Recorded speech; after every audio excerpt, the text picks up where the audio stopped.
안녕하십니까 여러분. 오늘은 양주 회천에 근린생활시설하고 점포겸용 요 두 가지가 나왔어요. 그 중에 근린생활시설 준주거죠. 얘가 수의계약으로 나왔고 3년 무이자 할부로 나왔어요. 그래서 근린생활시설부터 한번 보겠습니다. 자, 컴퓨터 한번 볼까요? 자, 이렇게 양주 신도시 회천지구 근린생활시설 용지 수의계약 공급 공고 이렇게 나와 있고 3년 무이자 분할 납부 조건이고 토지 사용 가능 시기는 25년 1월 1일입니다.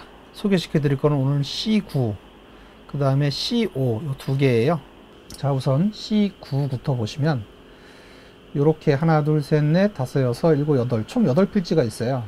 이 8필지 중에 이 코너 C2-1 이 코너만 입찰이 됐고 나머지가 다 미입찰이 돼서 이번에 수의 계약으로 나오게 됐는데요. 자, 보시면 얘가 굉장히 좀 특이합니다. 여기 덮개역이 있고 요 사거리 쪽으로 이렇게 근린생활 시설들이 몰려 있는 걸 보실 수 있을 거예요. 그리고 여기는 서울의 아파트 부지입니다. 그리고 여기가 일반 상업이 있어요. 여기 일반 상업이 있고 이렇게 근린생활 시설이 몰려 있는데 지금 이 근생이 R7 점포겸용 주택하고 가격이 거의 비슷합니다. 3.3제곱미터당 그 나온 가격이 거의 비슷해요. 700만원 후반에서 800만원 중후반까지 이렇게 되어 있거든요. 다만 평수가 좀 커요. 그래서 전체적인 금액이 클 뿐이지 제곱미터당 가격은 거의 비슷합니다. 자, C9 같은 경우에 17억 2천, 16억 8천, 15억 2천, 14억 8천. 자, 그러니까 전체적인 금액이 요 면적이 늘어남에 따라서 금액이 커졌을 뿐이지 R7에서 지금 밖으로 네이버에 나온 평당 판매가나 요거 근린생활시설 수의계약 가격이나 거의 비슷합니다. 그렇기 때문에 얘가 비싼 게 아니고요. 그리고 또 눈여겨보셔야 될 부분이 회천 R6 점포겸용인데요. 여기를 보시면 앞과 옆으로 아파트가 있는 모습을 볼 수 있습니다. 요거는 C5고요. 얘가 평수가 작아서 금액이 좀 가벼워요. 금액 한번 볼까요? C5 같은 경우에는 이렇게 10억, 9억, 9억, 7억, 8억 이렇게 돼 있죠. 이렇게 되면은 점포겸용 주택보다 조금 더 주는 거거든요. 그런데 이게 어떤 의미를 가지는지 한번 볼게요. 자, 회천지구 지구 단위를 보면 점포겸용 주택이라 하면 건물의 일부를 근린생활 시설 용도로 사용하는 주택으로서 주거 이외의 용도로 사용되는 부분에 대하여 바닥 면적의 합계가 총 연면적의 40%를 초과할 수 없다라고 돼 있어요. 그러니까 점포겸용은 6대4를 유지를 해야 돼요. 주거육, 근린생활시설 40%, 6대4를 유지를 해야 됩니다. 즉 점포겸용 주택은 내가 상가를 많이 짓고 싶다고 해서 못 져요. 상가를 짓고 싶으면 주거를 반드시 져야 됩니다. 같이 져야 됩니다. 이때 주거를 60%, 상가를 40%, 요 비율을 맞추라는 거예요. 1층 부분에서 상가 부분을 더 늘린다든가 주거 부분을 축소시키고 상가 부분을 더 늘리고 할 수가 없어요. 그냥 정해진 겁니다. 자, 반면에 근린생활 시설은 그런 제약이 없어요. 자, 보시면 건폐율은 60%로 똑같아요. 여기가 점포겸용, 여기가 근린생활 시설이에요.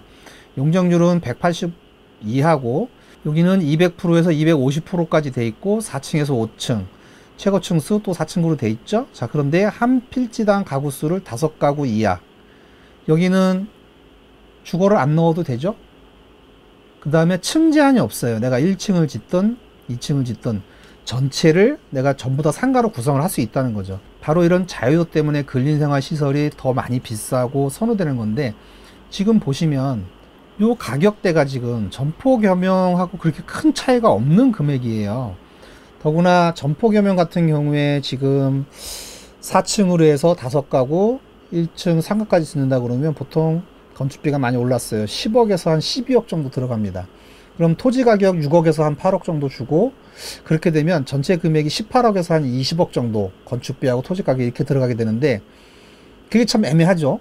상가를 크게 짓기 위해서는 주거도 그만큼 많이 줘야 되는 거예요. 그런데 얘는 건축비를 최소화시킬 수가 있는 거죠. 왜냐하면 내가 8억을 주고 사서 1층만 져도 되거든요.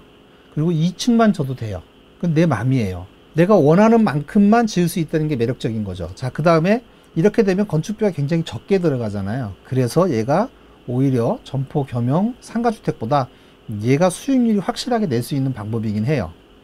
다만 얘 같은 경우는 좀 면적이 작으니까 금액이 좀 작았는데, 아까 C9를 보면 덕계역 대각선으로 있는 요 근생이 C9인데, 얘가 지금 면적이 커서 200평이 넘어가다 보니까 17억, 16억, 15억, 14억, 29억 이렇게 되어 있는데, 얘가 굉장히 메리트가 있는 거예요. 왜냐하면 지금 아까 상가주택도 따지면 20억 정도 들어간다고 그랬잖아요. 자, 근데 얘는 토지만 16억이고 얘는 토지만 15억이고 요거는 굉장히 커요.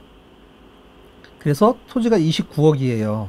상가주택은 내가 상가를 하기 위해서 건축비를 10억에서 12억을 들여서 져야 되는데, 얘는 그렇게 안 들여도 된다는 거죠. 설명하기가 조금 어려운데요. 요게 잘 이해가 안 가시는 분들은 유료자문을 신청하시기 바랍니다. 그러면 제가 정확하게 말씀을 드릴게요. 얘가 왜 메리트가 있는지, 어떤 이점이 있는지 요거를 제가 설명드리도록 하겠습니다. 꼭 유료자문 신청하셔야 됩니다, 이거는. 그리고 덕계역에 바짝 붙은 이 C9 같은 경우에는 분양사업에는 부적합할 수 있어요. 그렇지만 내가 직접 임대를 하는 임대사업에는 굉장히 유리합니다. 점포경영보다 훨씬 더 높은 수익률을 가지고 올 수 있어요. 자유도도 높고. 그래서 요번에 나온 거 중에 요거 C9, 그 덕계역에 붙은 C9하고 요거죠? 요 C5, 요거 땅이 좀 작아서 만만해요. 금액도. 요거는 한번 눈여겨보시고 수익계약으로 받으셔도 수익률을 실현하는데 그렇게 어렵지는 않을 겁니다. 어떻게 수익률을 실현할지, 도대체 얼마가 수익률이 나올지 요거는 유료자문을 신청하시기 바랍니다. 이거는 설명드리면 조금 오래 걸려요. 복잡하고. 잘 모르시는 분들은 굉장히 어려울 수 있으니까 유료자문을 신청하시기 바랍니다. 자, 그래서 오늘은 회천에 근린생활시설 수익계약으로 나온 거 요거 설명드렸고요. 아무튼 C9하고 C5는 눈여겨보시고 하셔도 괜찮습니다. 그리고 아까 말씀드렸듯이 얘는 분양사업이나 이런 걸로는 부적합할 수 있어요. 내가 점포겸영처럼 임대 수익을 얻는다, 이 목적으로 들어가시면 절대 손해나지 않을 곳입니다. 월세를 받고 싶다, 이런 분들은 요번에 나온 C9, C5 요거 눈여겨보시고 잘 선택을 하시면 요거는 임대 수익을 아주 짭짤하게 받을 수 있는 그런 여지가 있는 곳입니다. 어떻게 임대 수익 구조가 나오고 얼마나 받을 수 있을지, 자, 요거는 유료자문을 신청하시면 됩니다. 여기 전화번호로 유료자문 신청해 주시고요. 아무튼 토지 같은 경우에는 이렇게 경기가 어려워야 돼요. 지금 상업용 부동산들이 굉장히 어렵습니다. 상가도 분양이 거의 안 되고 있고 산다는 사람도 없고, 또 임대료를 받아도 지금 이자 내고 뭐 이러고 나면 별로 남는 게 없어요. 그러니까 자기 자본 비율이 좀 높은 사람들, 이런 사람들은 은행 이자보다 조금 더 가져갈 수 있겠지만, 그 외에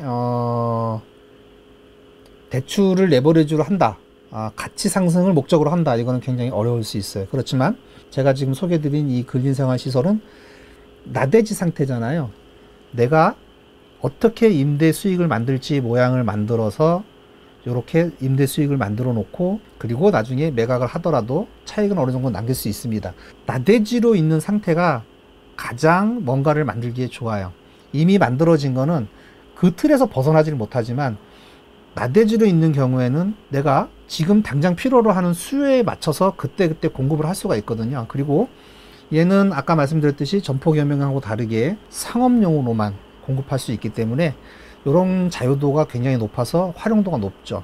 그리고 덕계역 쪽하고 이 관계를 잘 따져보면 수익률이 금방 산출돼요.